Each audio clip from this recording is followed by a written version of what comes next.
केजरीवाल जो दिल्ली के जो अपने आप को मालिक बोलते हैं, सारी जिम्मेदारी उनकी है और आज वो अपनी जिम्मेदारियों से भाग रहे हैं, चुनाव में लगे हुए हैं। सर आंखें जल रही है, गले में खराश है, खांसी आ रही है। बेंगलोर में स्मोकिंग करना ज्यादा मतलब सेफ है, बेंगलोर में स्मोक करना या पे योगा करने से अच्छा। दिल्ली एनसीआर में एक बार फिर प्रदूषण के कारण ग्रैप 4 लागू कर दिया गया है। कुछ समय पहले ही ग्रैप 3 के तहत प्रतिबंधों में राहत दी गई थी, लेकिन हालात बिगड़ने के बाद अब फिर से ग्रैप 4 की पाबंदियां लागू की गई है।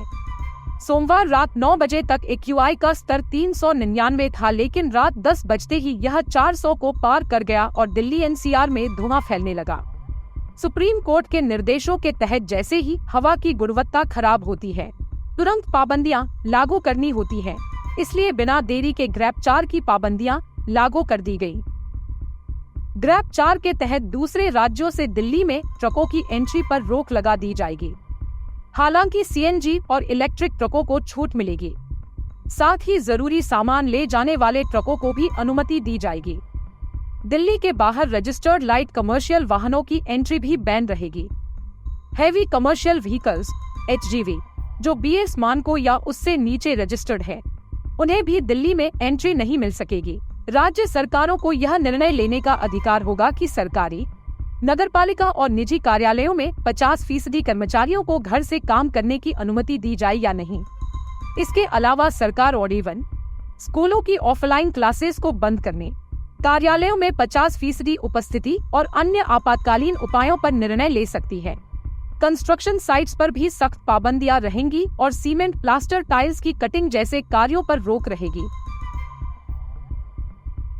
इसके साथ ही बढ़ते प्रदूषण और ठंड के कारण नोएडा में स्कूलों के समय में भी बदलाव किया गया है। नई स्कूल टाइमिंग जानने के लिए संबंधित लिंक पर क्लिक किया जा सकता है। दिल्ली की जनता त्रस्त है एकदम। केजरीवाल जी भी कुछ ढंग से काम नहीं कर पा रहे, इसकी वजह से हमारी एजुकेशन में भी नुकसान हो रहा है और शायद इससे हमारा आगे आने वाला पैसा और टाइम दोनों बर्बाद होगा।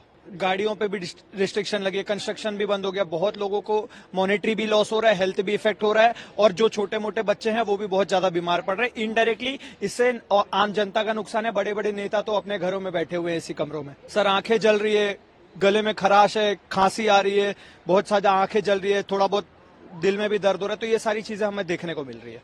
देखिए, मुझे लगता है कि यहाँ की जो राज्य सरकार है, सारा जिम्मेदारी उसकी है और कहीं ना कहीं आप देख सकते हैं कि वो जब पॉलिटिक्स करने की बात आती है, सिर्फ उनकी राजनीति ही सारी चीजें आगे होती हैं और दिल्ली को प्रदूषण मुक्त करना चाहिए, लेकिन वो सिर्फ राजनीति कभी पंजाब में पराली की बात हो या दिल्ली में पॉल्यूशन की बात हो, तो सिर्फ राजनीति। केजरीवाल जो दिल्ली के जो अपने आप को मालिक बोलते हैं, सारी जिम्मेदारी उनकी है और आज वो अपनी जिम्मेदारियों से भाग रहे हैं, चुनाव में लगे हुए हैं। जी, मुझे लगता है कि कहीं ना कहीं ये हमारे राज्य के, हमारे दिल्ली के बच्चों के साथ एक नाइंसाफी हो रही है और इसका सारा जिम्मेदार और इसका ठीकरा सिर्फ अरविंद केजरीवाल के सर पे मैं फोड़ना चाहता हूँ, क्योंकि अरविंद केजरीवाल की पिछले 10 सालों से दिल्ली में सरकार है और पॉल्यूशन के लिए अभी तक उन्होंने दिल्ली में कोई ऐसा कदम नहीं उठाया। सो मैं यहाँ पे पढ़ाई के लिए आया था, तो आके इतना मतलब प्रॉब्लम हो रहा है। जैसे सुनते हैं हम लोग की दिल्ली राजधानी है पूरा इंडिया का, तो आके मतलब अभी क्या हो रहा है, ऑनलाइन क्लासेस हो रहा है, तो अभी मतलब ऐसा हो रहा है कि दिल्ली में योगा करना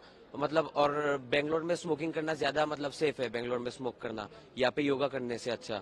तो अभी क्या हो रहा है, आपका स्मोकिंग, मेरा आपका स्किन रैशेस, ये सब का बहुत प्रॉब्लम हो रहा है, जैसे कि लंग्स का, अभी रेस्पिरेटरी का बहुत प्रॉब्लम्स अभी फेस करना पड़ रहा है। जैसे हम लोग नया जगह पे आए हैं, तो पोल्यूशन इतना हो रहा है। सरकार को मतलब नया टेक्नोलॉजी के हिसाब से कुछ नया सोच करना चाहिए, जैसे कि 5G सिम निकल गया, वैसे 5G कुछ नया सोल्यूशन निकलना चाहिए, तभी कुछ कर पाएंगे।